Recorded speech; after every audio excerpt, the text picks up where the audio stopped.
はい、ということでね、早速やってまいりましたと。一回朝香さんとはちょっとお食事してまして、まあちょっとふわっとは話したんですよ。なんか面白いことしたいですねっていう感じで、今日は本格的についにですよね。いいですか、私となんか一緒で。いやいや、こちらこそ本当に動かしていきますちょっと私もなんか想像すればするほどなんか分かんない部分と結構あったんです。稲坂さんってもうガチでフィギュアをもう作られて、もうガチの人ういやもうガチな方なんですよ。ガチの人。そうなんですよ。初めて今ね、私のチャンネルを見てくれてる方で知らないよっていう方も多分いると思うから、このただのおしゃれなフィギュア好きの方の部屋じゃないですよ。ここも、そう会社になってるんですよ。一応会社にね。そうフィギュアメーカーさんです一応から。とか言一応じゃない。だけどここ私もさっきちらっと見させてもらったんだけれども、彩色とかまで本当にやっちゃって、小詰めまでなんかできるような感じになってるんですよね。そうですね。みんなね、多分稲坂さんって言われても何者なんだってなってると思うんだけど、そうですよね。フィギュアメーカーさんで合ってるんですよね。合ってます。具体的にはどういう流れでどんなことを基本的にしてるんですか？気になる。確かにわかりやすく言うと、はい僕自身は原型師です。原型師が量産をしてるっていうのがこのスタジオ24っていうメーカーですね。なるほど。でも、はい私なんかあんまり正直詳しいことはまだまだわからないことがいっぱいなんだけれども、原型師の方がここまでやられるパターンってあんまないんじゃないですか、正直言って。珍しいと思いますね。色塗りまでやってる人はいると思うんですけど、そうですね。キャラクターの権利を取って本当にメーカーとしてやってるっていうのは稀じゃないかなと思うんですよ。いや、そうですよね。でも逆に言えば、だからこそ一連の流れがもう全部分かってるから、だから今回のようなお声掛けもしていただいたっていう。まさにそうだと思ってます。そうですよね。めちゃくちゃ私ありがたいなと思って、そういう意味で言うとちょっと我々とはなんかちょっと相性がいいのかなみたいな。ああ、いいですね。もう独立芸体なんで。いやでもね、稲坂さん結構私も実は動画とか拝見させてもいただいてて、かなりいろいろ考えてやられる方じゃないですか。だから多分今回のやつもある程度なんかちょっとこう想像があった上で、なんか私になんかちょっとお声掛けしてもらったのかなとかちょっと実は思ってたりするんですよ。今回に関しては、はい、全然考えてないです。あらもうとにかくあらまず MA マンさんの彩色に感動して、あら嬉しい。その上でパッと思いついたことが、頼んだらすごいことなんじゃないかって思ったんですよね。だからもう今分かると思うんですけど、僕からの依頼ってめっちゃふわっとしてるじゃないですか。いやー、まあそうですね、想像よりか漠然としてる。漠然としてるんですよね。いや、漠然としてるけど、いやめっちゃ嬉しいです。今回は今多分ちょっと見えてると思うけど、このテリー・ボガードっていうキャラクターをドット F に塗ったらやばいんじゃねっていう感じよね。でそれをさらに量産化して届けることができたら、これちょっとすごいことになるんじゃないのかなっていうのでお声掛けもらったっていう感じだったもんね。そうなんですよ。ドット F ってやったことないですよね。やったことないし、実際にあるんですか、そのドット F。いや、僕もね見たことないんですよ。私もない、ある？マスター俺も多分ないと思うな。ないよね。あれでもなんか今ちょっとドットに見えてきた。いや、それも目悪いだけやろ。普通に。いやでもさ、ドット F って確かにね、そのピクセルなんかそのこういうさ、カクカクカクみたいな感じで、最近だとなんか見ない。今だって若い人見てる人も多いですよね。いや、わかんないんじゃないですか、ドット A って。いわゆるだからドット A って言ったら、私って実は全くゲーマーじゃないんですけど、ゲームめっちゃやられる方だったら昔はだからドットだったよみたいな。そうですそうです。そういうことですよね。それが元っていう認識でいいんですか？あ、そうですね。イラストから来てるわけじゃなくて、もう完全にそのゲームの画面から来てますね。なんかそういう風に考えるとめっちゃ面白いことだね。ゲームから二次元になって、でそのキャラがフィギュアになって、でもそのフィギュアをまたドット絵に落とし込もうとしてるみたいな。あ、そうです。もうまさに言ってる通り。もう全部説明してくれました。もともとの企画がこのシリーズっていうのがドット絵とあとリアルなイラストを融合させたらどんなフィギュアになるだろうっていうので始めたシリーズだったんですよ。でも MA マンさんの表現見たら、さらにそのリアルにした立体 3D にしたものをもう一回 2D に戻す。今までのアニメ塗りとはちょっと違ったドット絵、ゲーム風のレトロなあの画面に戻したらどうなるんだろうっていう、ちょっとこれ現代アート風な考え方じゃないかなってちょっと思うんですけど、この今出てるこのフィギュア自体は、そのドット絵から普通の立体に起こすっていう作業はちゃんと意識してやられてるっていうことですよね、そもそも。まあそうですね。もうすでにちょっと見せてあげたら。あ、そうだね。これめちゃくちゃ実は私も拝見もしたんだけど、すごくってめちゃくちゃかっこいいキャラだなと思って。いや、すごいかっこいいですね。ありがとうございます。本当に。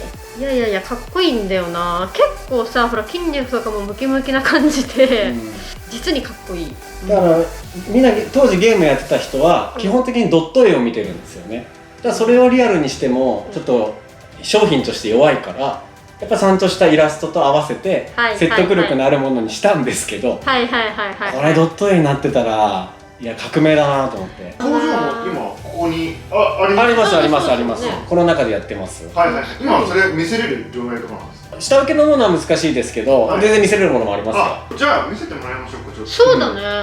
ぜひぜひ。じゃあ行きましょう。じゃあ行きます。はい、やってきました。やばい。ここがね、方法になります。まあ基本的にこれみんな何やってるかわかんないかな。色塗ってるんですよ、ここで。色を塗る場所です。せっかくだからなんとなく流れが多分みんなにも分かるように、まずね、みんな知ってる言葉としては原型っていう言葉は知ってますよね。山崎知ってますよ。だってで、もともと原型師そうなんですよ、原型師なんでもう本当に同じなの。ここで粘土でまず原型を作ります。粘土なんですね。これスカルピーで作ってますね。スカルピー。もう粘土ですね。この原型っていうのはこれを型取りして量産していくみたいな、その元のフィギュアってことですか？もうまさにそうです。型の大元になるものですね。だからこれからまず始まる。もう基本的にここから始まりますね。なるほど。じゃあこの人の腹筋をちょっと割れさせたらムキムキの状態でくるってことですよね。もちろんです、もちろんです。今ぽっこりしてますけどでこれをじゃあ量産しましたとなって、さっきの彩色してるところに行くってことですね。そうです。なるほど。すごいな。でこれを金型にしてちょっとどっかに移してもらってもいいですけど、成型品、これは皆さんがよく見たことがあるような、これ側尾なんで中空洞なんですけど、成型品の状態で工房に届きます。これは外部の業者さんにお願いしてるので。この彩色っていつもなんてどんな感じでやるんだろうみたいな、この状態で一個一個マスキングして塗っていくんだったらかなり大変ですよね。それだと大変ですよね。マジで時間かかっちゃうんで、そのためにちょっと分かるかな、彩色カバーっていうものを作るんですよ。一個一個テープでマスキングするの大変じゃないですか。あれ大変ですよね。大変ですよね。だから例えば僕のところのオリジナル商品、これショックアイって言うんですけど、これでいくとマスキング大変ですよ。これ塗り分けしていくためには。だから業者さんに彩色のための金型ジグ、これを彩色マスクもしくは彩色カバーっていうんですけど、これすごいですね。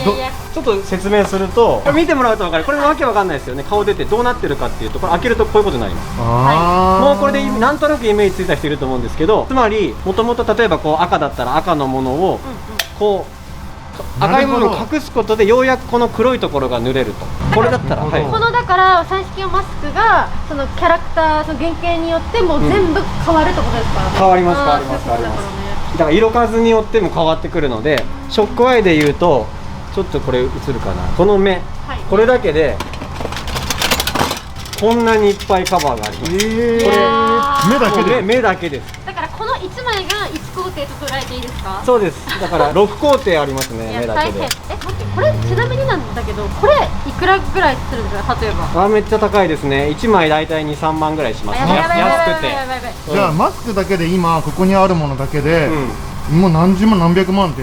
何百万いかないですけど、単純に何十万いきますよね。こういうのだともっと高いんで、こういうやつとか。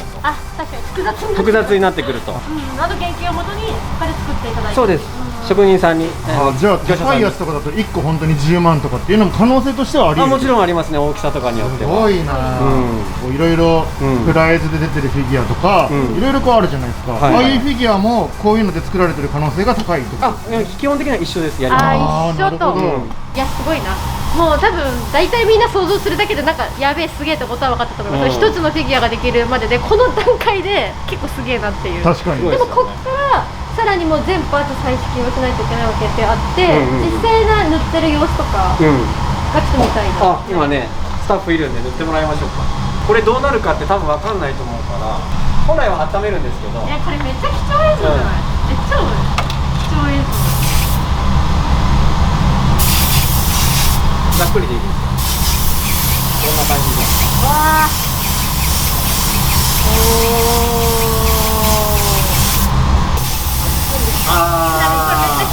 気になりますよね。気になります。だってこれ結構いっぱい作るわけですよね、流れ的に。だからこの今塗りました。次のパーツに行くまでどのくらいでもう広く。もうすぐ。そっちの時はね、乾燥がすごい早いんですよ。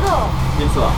まだもちろん触るとベタつきますけど、なんかもしかしたらこういうところはなんか結構時間とか決まってたりするのかなみたいな妄想してたので、基本的にはすぐ外さないと膜が張ってくっついちゃうんですよ。はいはいはい、確かにそうですよね。それでも取って一旦こうやって作る方に。そうですそうですそうです。ありがとうございます。でそれを重ねていくと一応こういうことになると。はいはいはい。じゃあこの1個のフィギュアを作るだけで、彩色の工程って、何十ですね。すごいですよね。もうちょっと複雑な造形だったら何百とかもいきますよ。いやもうあります。100工程超えることは当然あります。リアルな話、この工程数が増えれば増えるほど、だから色数が増えるほど、かかる費用がもうまさにっていう。そうなんですよ。じゃあそれこそ二次元彩色ってエグくないですか？いやえぐいと思いますよ。あれよくやるなっていう。僕依頼来たら断ります。いや確かにね。だから私がやってるのが一点物とかだったらまた全然別じゃないですか。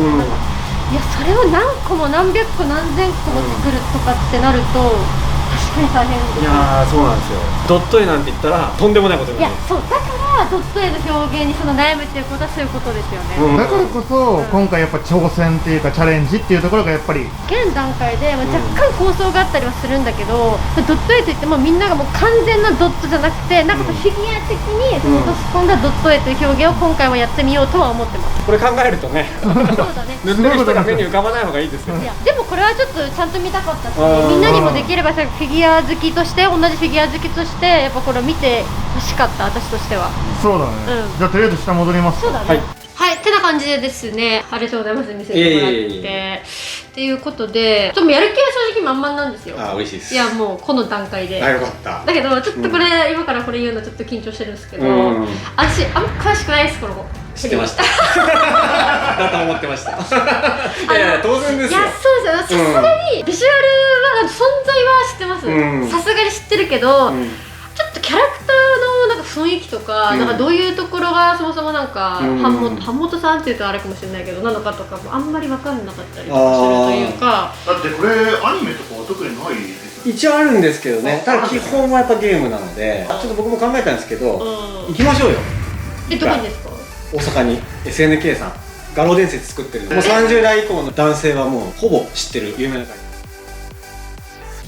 どこにいるかわかる？大阪やねん。しょうもない関西弁使ってる。間違ってる私大阪におりまして版元さんに来ていますということなので、じゃあ早速ちょっと見に行きたいと思います。今日はよろしくお願いいたします。お願いします。お願いします。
はい、皆さん帰ってきました。ちょっとだいぶ時間が経ってしまったけれども、だね。まあそろそろね、テリーを塗っていこうというところで、実物もありますから。やりたい気持ちはまんまだったんだけど、ようやく取り掛かれるということで、そうだね。はい、楽しみですね。ドット絵なんですよ。そう、ちゃんと覚えてるんです。内容を話したこととかはね。稲坂さんとお話ししてきたんだけれども、ドット絵ねえ、マジでちょっと未知の世界なんだよね。でそこら辺がね、こう角度を変えてみた時に変に見えないかっていうのが、普段やってる 3D 二次元彩色とは結構なんかまあ、結構変わってくんじゃないかなと思うんだよね、だからそこら辺が結構一言で言うと難しいのではって思ってます。だから応援してみんな応援してほしいですね。そうだね、応援しながらちょっと楽しみに待ってる部分もありますよ、ちゃんと。こんな感じで今からやっていきたいと思います。ちょっと一緒にねなんかやっていってる気持ちで見ていってくれたら嬉しいです。やってきます。シュッシュッシュッ。では早速やっていきます。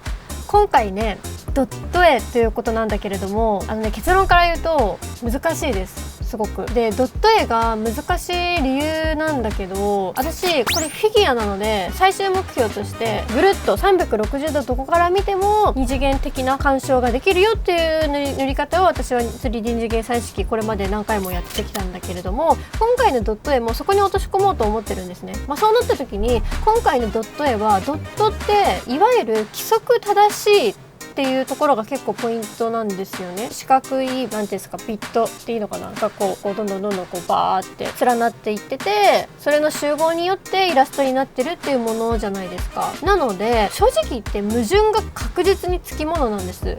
この四角を正しい四角の方向で見ようとすると、もう極端な話ちょっとでも角度を変えたらもうそれって正しくなくなっちゃうんですよ。だからそれをいかに最終的にドットになった集合の塊として見た時に違和感がない、絵としてフィギュアとして心地よく見えるかどうかっていうところのバランスが今回私がやった方法としては、感覚的な要素をすごく自分の感覚も割と頼りに塗っていくんですけれども、そこの落とし込みが結構難しかった、悩むところだったっていうところですね。フィギュアのサイズ自体は大きいわけではないんですね。比較的飾りやすいちょうどいいサイズ感のフィギュアだと思うんだけれども、色の選択っていうところになった時に発色をね明るくしました。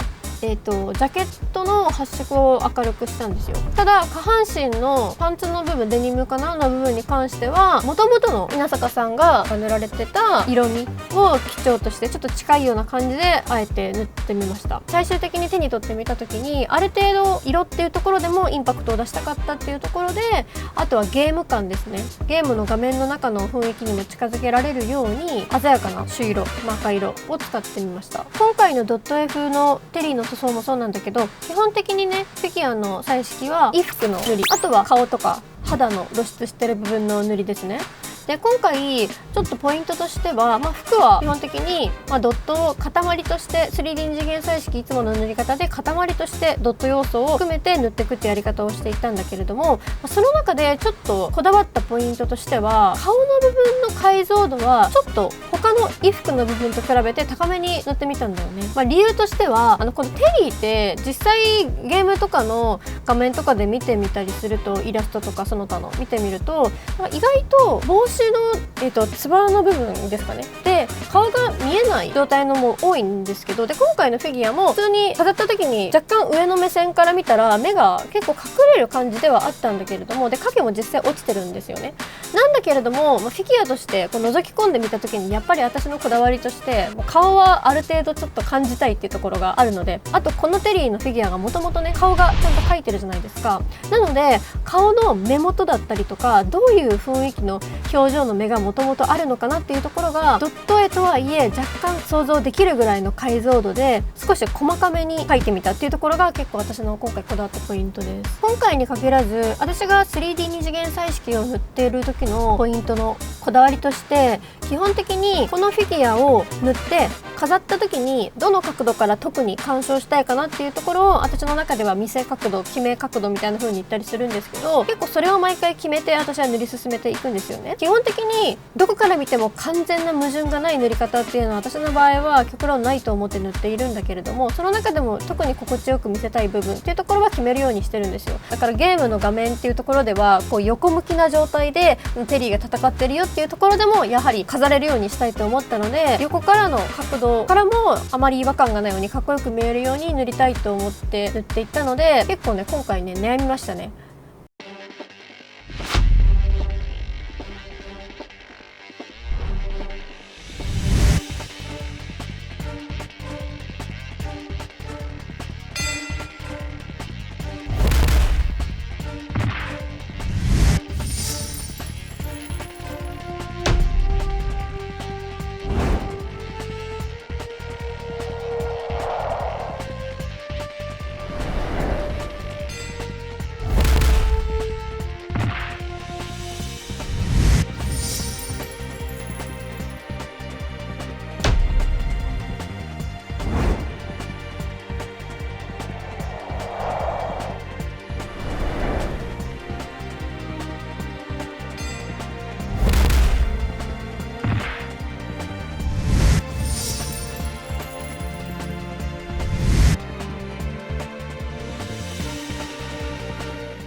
はい、という感じで無事完成しました。今回はテリー・ボガードのフィギュアを、リペイントなんですけれども 3D 二次元彩色バージョンでドット絵で今回はドット風ということで塗ってみました。で今回今塗りながらこだわったポイントみたいなところは簡単に解説はさせてもらったんだけれども、今回特にいつも以上に意識したポイントとして量産っていうところが今回はゴールとしてあるじゃないですか。なので量産も意識しながら実は塗っていったんですよね。二次元彩色の量産ってただでさえ工程が多くなるから正直言って難しいんですよ。いろんな意味でコストだったりとかも含めて難しいんですけれども、やはり今回はただ塗って終わりではなくって稲坂さんと一緒に組んで一緒に頑張って最終的にみんなの手元に行くように頑張りたい、量産っていうところまで持っていきたいっていうところもあるから、正直言って私も量産するにあたってできるだけドット絵っていう風な難しい二次元彩色なんだけれども、その中でも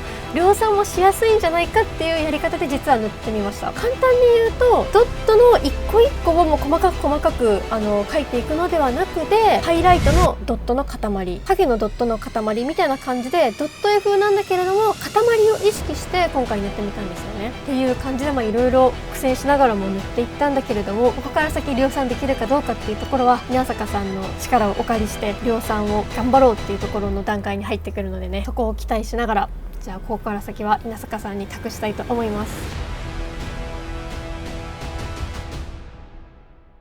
ということでね、持ってきましたので、いやでも実際結構お待たせしちゃったから、とにかく丸投げだったんでまあでもとりあえずね、これ私もなんかいろいろ思うところっていうか、があるから一旦見ていただいて、そうです、いろいろ話したいなって感じなんですけど、はい、うわすげえこれあ、ちょっとまたこれすごいですね。すごい。これちょっと触っていいですかこれ。あ、もちろん当たり前。あ、どうなっちゃんとこう艶消しできてないことすげえ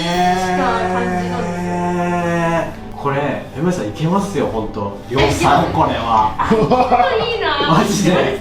いけたらでも感動ですよ。いや今回の話で、いいものできるだろうと。もう本当にMA さん頼みだけどいいものできるだろう、ただ量産できるかなって。ドットが工程数がドットの一個一個が全部違う色だったら何百工程何千工程ってなるじゃないですか。それ思いましたよ。ですよね。どうするんだろうと思って、これうまいことやってもらったなっていう、量産のことも考えてもらってるなっていう。本当ドットなんだけどブロックに分かれてるから、なんだろう、地図みたいになってる。大陸があって海があってみたいな。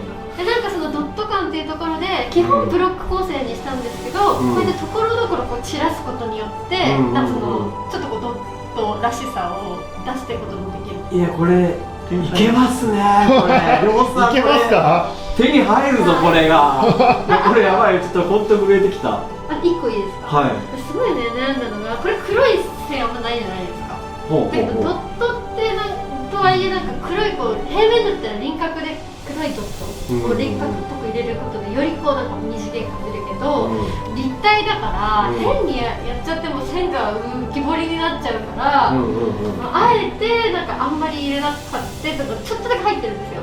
だからところどころになんかちょっとだけこうなんか入ってるんだけど、ここをどうするかっていう。だから、この方向性でもうちょっと増やしてもらってもいいし、なくしてもいいし。皆さんでもね、これ判断つかないいや全部に絶対に無意識に糸があるじゃないですか。ただこの糸普通の彩色だったら拾えるんですけど、僕たちが勝手に判断することでいろんなところを損ねる気がして、僕の今これ受け取った使命としてはまんま作る、海外ないんですよ。このなんかその背中のジャケットのこのドット絵のこの色味、これたまんないですねこれをみんなが今見てる人が手に取れる日が来たとしたら、これね多分感動すると思いますね。だからたくさんなんかね量産するってなって、費用面だったりコストだったりとか、まだまだやっぱり揉まなきゃいけないところとかは稲坂さんたくさんあると思うんですけど、そうですね、はい、ぜひぜひここから先、皆さんのお手元に届くまでが挑戦なので、そうですね、このね感動とモチベーションを忘れないこの熱を次は工場の担当者にぶつけますからお願いします。この動画みんな見てるときどうなってるんだろう。どうなってるんだろう。どうなってるんだろう。いや本当にありがとうございます。ここからこちらこそ頑張ります。引き続きよろしくお願いします。よろしくお願いします。あ、こっちですかね。なんかでもこっちですね。僕としてはなんか分かりやすくなりました。全部これでいける感じがしました。ちょっと今無理ゲー状態から始まってるんですけど、絶対に商品にしたい。この感動を形にしないとフィギュア作ってる意味ないでしょ。どうなるかも含めて、今ここまで来たけどどうなるかも含めてちょっとみんな細かく追っていただきたい。